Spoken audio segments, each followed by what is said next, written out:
যারা যারা চাকরি রিলেটেড গুরুত্বপূর্ণ আপডেট নিউজটি দেখার জন্য ক্লিক করেছেন, ভিডিওটি দেখতে লাইক দিয়ে কন্টিনিউ করার অনুরোধ জানাচ্ছি। আসসালামু আলাইকুম বন্ধুরা, বরাবর মতো আবারও সম্পূর্ণ নতুন একটি আপডেট নিউজ নিয়ে আপনাদের মাঝে হাজির হচ্ছি।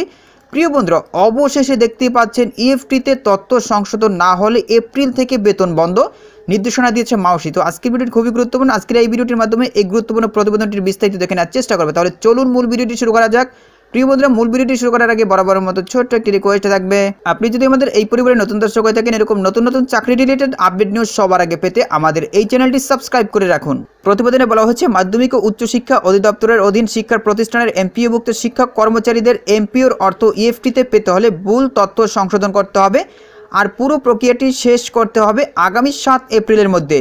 তা না হলে আগামী এপ্রিল মাস থেকে স্বয়ংক্রিয়ভাবে বেতন বন্ধ হয়ে যাবে। গতকাল বুধবার মাউসির উপপরিচালক মোহাম্মদ শাহজাহান স্বাক্ষরিত নির্দেশনা থেকে এসব তথ্য জানা যায়। নির্দেশনা জানানো হয়, প্রতিষ্ঠান প্রধানেরা শিক্ষকদের তথ্য সংশোধন করে অধিদপ্তরে পাঠাবেন আগামী 6 মার্চ, উপজেলা থেকে শিক্ষা অফিসাররা সংশোধনের তথ্য পাঠাবেন 11 মার্চ থেকে, জেলা শিক্ষা অফিস থেকে সংশোধিত তথ্য পাঠাবেন 17 মার্চের মধ্যে, আঞ্চলিক উপপরিচালক অফিস থেকে সংশোধিত তথ্য পাঠাতে হবে 30 মার্চের মধ্যে, আর 7 এপ্রিলের মধ্যে মাধ্যমিক ও উচ্চশিক্ষা অধিদপ্তরের সংশ্লিষ্ট শাখা অনুমোদন দিবে। এরপরে প্রিয় বন্ধুরা, আরও বলা হয়, যেসব শিক্ষক কর্মচারীর এমপিও শিটের জন্ম তারিখের সঙ্গে এনআইডি জন্ম তারিখের অমিল রয়েছে অথবা ব্যাংক হিসাব নম্বর ভুল রয়েছে, তাদের ভুল সংশোধন না হওয়া পর্যন্ত এমপিওর অর্থ ইএফটিতে পাঠানো সম্ভব হচ্ছে না।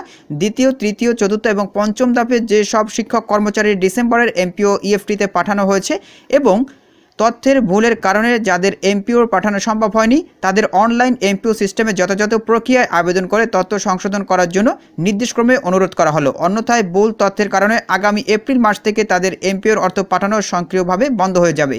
মাউসি সূত্র বলছে, মাউসির অধীনে দেশের 19,247টি বেসরকারি শিক্ষা প্রতিষ্ঠানের 3,98,000 এমপিওভুক্ত শিক্ষা কর্মচারী রয়েছেন। তো প্রিয় বন্ধুরা, এই ছিল মূলত আজকের আপডেট নিউজ। এই বিষয়ে যদি আপনাদের কোনো ব্যক্তিগত মতামত থেকে থাকে তাহলে অবশ্যই কমেন্ট করে জানাবেন।